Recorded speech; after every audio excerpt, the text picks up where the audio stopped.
ओम नमः शिवाय साथियों, मैं प्रदीप सिंह, फाउंडर ऑफ अनंत विजय सेवा संस्थान। साथियों, आज आपको मैं श्रीमद् भागवत गीता का अध्याय 4 दिव्य ज्ञान का श्लोक नंबर 6 का संस्कृत और हिंदी वाचन करके सुनाऊंगा। तो श्लोक नंबर 6 है, अजो अपि सन्वे आत्मा भूतानामीश्वरो अपि सन प्रकृतिं स्वामधिष्ठाय संभवाम्यात्ममायया।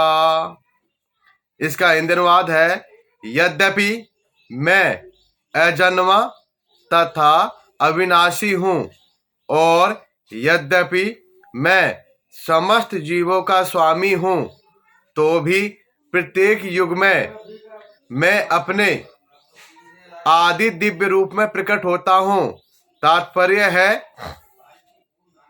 भगवान ने अपने जन्म की विलक्षणता बताई है। यद्यपि वे सामान्य पुरुष की भांति प्रकट हो सकते हैं, किंतु उन्हें विगत अनेकानेक जन्मों की पूर्ण स्मृति बनी रहती है, जबकि सामान्य मनुष्य को कुछ ही घंटों पूर्व की घटना स्मरण नहीं रहती। यदि कोई पूछे कि एक दिन की पूर्व इसी समय तुम क्या कर रहे थे, तो सामान्य व्यक्ति के लिए इसका तत्काल उत्तर दे पाना कठिन होगा। उसे इसको स्मरण करने के लिए अपनी बुद्धि को कुरेदना पड़ेगा कि वह कल इसी समय क्या कर रहा था। फिर भी लोग प्राय अपने को ईश्वर या कृष्ण घोषित करते रहते हैं। मनुष्य को ऐसी निरर्थक घोषणाओं से भ्रमित नहीं होना चाहिए। अब भगवान द्वारा अपनी प्रकृति या स्वरूप की व्याख्या करते हैं। प्रकृति का अर्थ स्वभाव तथा स्वरूप दोनों है। भगवान कहते हैं कि वे अपने ही शरीर में प्रकट होते हैं। वे सामान्य जीव की भांति शरीर परिवर्तन नहीं करते। इस जन्म में वध जीव का एक प्रकार का शरीर हो सकता है, किंतु अगले जन्म में दूसरा शरीर रहता है। भौतिक जगत में जीव का कोई स्थायी शरीर नहीं है, अपितु वह एक शरीर से दूसरे में देहांतरण करता रहता है। किंतु भगवान ऐसा नहीं करते। जब भी वे प्रकट होते हैं तो अपनी अंतरंगा शक्ति से वे अपने उसी आद्य शरीर में प्रकट होते हैं। दूसरे शब्दों में, श्री कृष्ण इस जगत में अपने आदि शाश्वत स्वरूप में दो भुजाओं में बांसुरी धारण किए अवतरित होते हैं। वे इस भौतिक जगत से निष्कुलित रहकर अपने शाश्वत शरीर सहित प्रकट होते हैं। यद्यपि वे अपने उसी दिव्य शरीर में प्रकट होते हैं और ब्रह्मांड के स्वामी होते हैं, तो भी ऐसा लगता है कि वे सामान्य जीव की भांति प्रकट हो रहे हैं। यद्यपि उनका शरीर भौतिक शरीर की भांति क्षीण नहीं होता, फिर भी ऐसा प्रतीत होता है कि भगवान कृष्ण बालपन से कुमारावस्था तक, कुमारावस्था से तरुणावस्था प्राप्त करते हैं। किंतु आश्चर्य तो यह है कि वे कभी युवावस्था से आगे नहीं बढ़ते।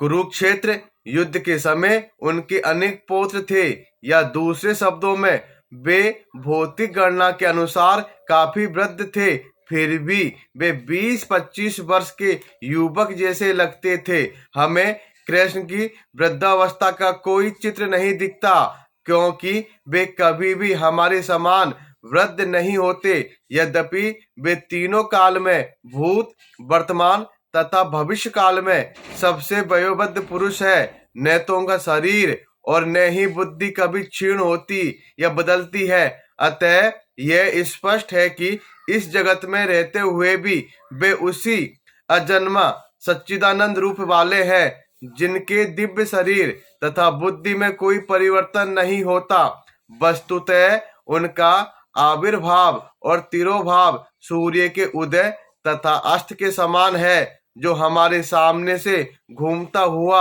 हमारी दृष्टि से ओझल हो जाता है।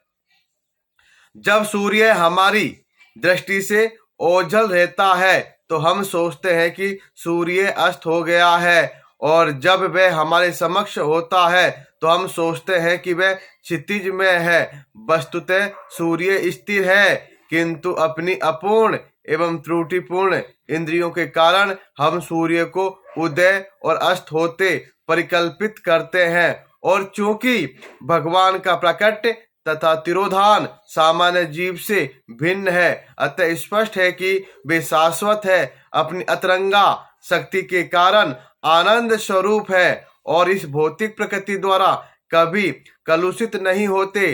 वेदों द्वारा भी पुष्टि की जाती है कि भगवान अजन्मा होकर भी अनेक रूपों में अवतरित होते रहते हैं। वैदिक साहित्यों से भी पुष्टि होती है कि यद्यपि भगवान जन्म लेते प्रतीत होते हैं, किंतु तो भी वे शरीर परिवर्तन नहीं करते।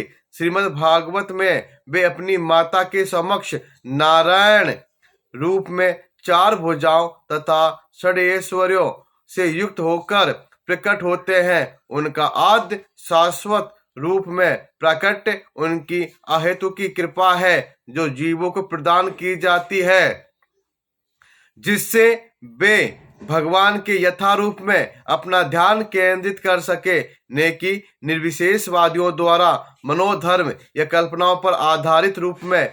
विश्व कोश के अनुसार माया या आत्म माया शब्द भगवान की अहेतु की कृपा का सूचक है। भगवान अपने समस्त पूर्व आविर्भाव तिरोभाव से अवगत रहते हैं, किंतु सामान्य जीव को जैसे ही नवीन शरीर प्राप्त होता है, वे अपने पूर्व शरीर के विषय में सब कुछ भूल जाता है। वे समस्त जीवों के स्वामी है, क्योंकि इस धरा पर रहते हुए वे आश्चर्यजनक तथा अतिमानवीय लीलाएं करते रहते हैं। अतः भगवान निरंतर वही परम सत्य रूप है, और उनके स्वरूप तथा आत्मा में या उनके गुण तथा शरीर में कोई अंतर नहीं होता। अब यह प्रश्न किया जा सकता है कि इस संसार में भगवान क्यों आविर्भूत और तिरोभूत होते रहते हैं। अगले श्लोक में इसकी व्याख्या की गई है। तो श्लोक नंबर 6 का संस्कृत और हिंदी वाचन यह है। कल फिर मिलेंगे श्लोक नंबर 7 के साथ। ओम नमः शिवाय साथियों, धन्यवाद।